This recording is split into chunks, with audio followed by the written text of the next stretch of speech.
به نام خالق زیبایی که زیبایی ها رو دوست داره. دوستان سلام. کانتور به معنای سایه زدنه. وقتی که روی صورت خطوط سایه روشن ایجاد میکنیم در اصطلاح بهش میگیم کانتورینگ. این کار با خطای دیدی که ایجاد میکنه باعث میشه که چهرهتون زیباتر به نظر برسه. برای کانتور صورت‌های کشیده چون ما باید به صورت بعد بدیم و از عرض صورت رو پهن‌تر کنیم تا صورت گردتر بشه، از رستنگاه مو پیشانی رو تیره می‌کنیم تا پیشانی کوتاه‌تر به نظر برسه. در مرحله بعد از هشت ابرو یا قله‌های ابرو یک علامت زیر مردمک چشم می‌کشیم و در راستای چشم از شقیقه شروع کرده خط کانتور رو به بینی میرسونیم.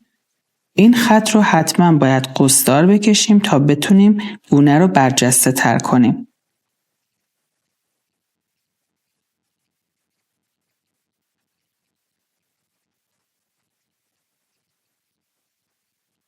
زیر خط گونه چسبیده به دکمه گوش یک خط میکشیم تا فک.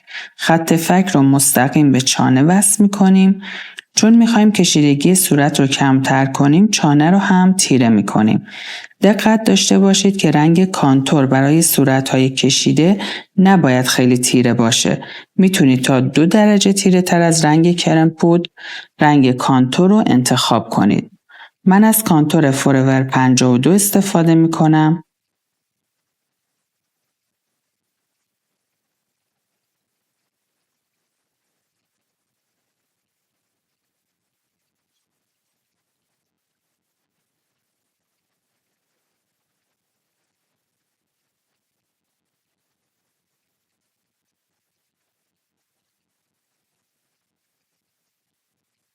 گیریم بینی رو انجام میدیم. اگر بینی کشیده باشه در راستای چشم خطوط رو میکشیم تا بینی بلندتر نشه.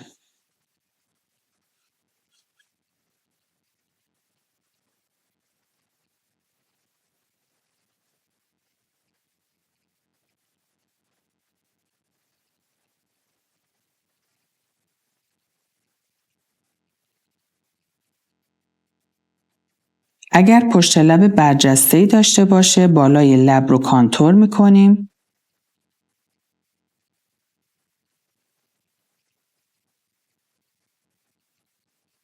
بالای چانه رو روشنی میدیم چون همیشه تیرگی و روشنی در کنار هم زیباتر میشن. زیر کانتور گونه رو روشنی میدیم چون فک لاغره، به واسطه روشنی که میدیم صورت رو گردتر و توپلتر میکنیم.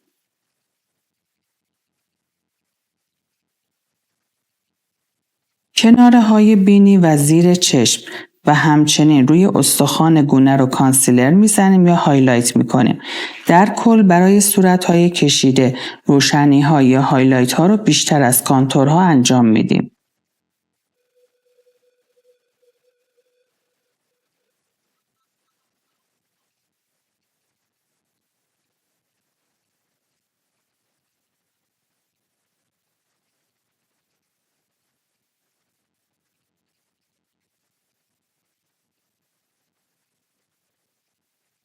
برای هایلایت ها من از کانسیلر سامر خزامی استفاده می کنم. شما از هر کانسیلری مثل تارت یا نارس یا فورور 52 میتونید استفاده کنید.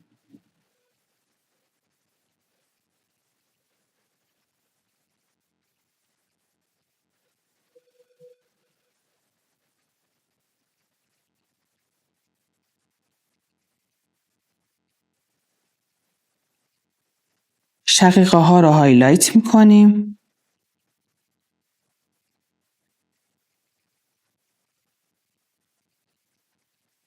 روی تیغه بینی رو روشنی می زنیم.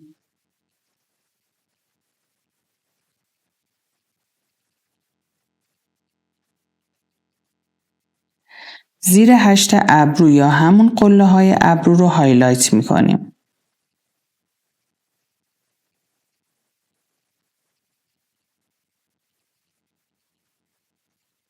ناحیه یک چشم رو هایلایت کرده.